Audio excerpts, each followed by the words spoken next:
My God, napakasakit ng puso ko So, sa pagbabasa ko pa lamang po ng title at saka sa intro pa lamang po ng kanilang video ay medyo may konting kurot.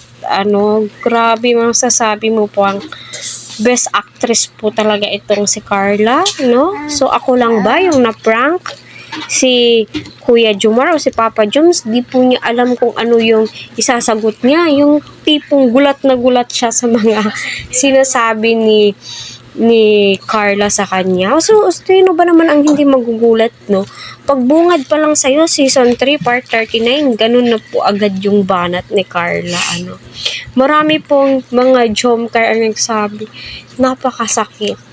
No, marami ang umiyak. My God, sino ba naman ang hindi maiiyak doon, no, na yung title ayaw nang magpa-vlog ni Carla. Alam naman po natin kung gaano kadami yung supporters ni Carla, sponsors niya. Marami po siyang ginulat, my God.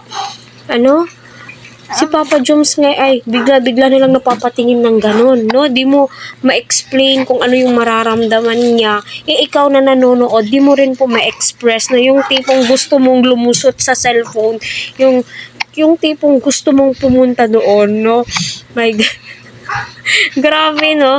At mapapansin mo, grabe, napakaganda ng bahay ni Carla.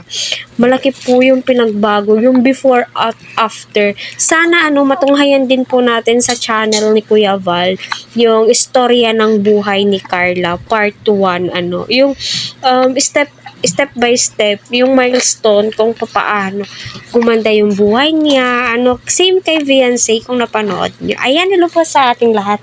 Naway patuloy po nating suportahan si Kalingap Rob, Kuya Val at ang buong team Kalingap. Huwag po ninyong skip ang kanilang ads para sa ganun nga po ay marami pa pong kababayan po natin. Ito po ay maikling summary ko lamang po patungkol nga po dito sa part 39 season 3 ng Jomcar.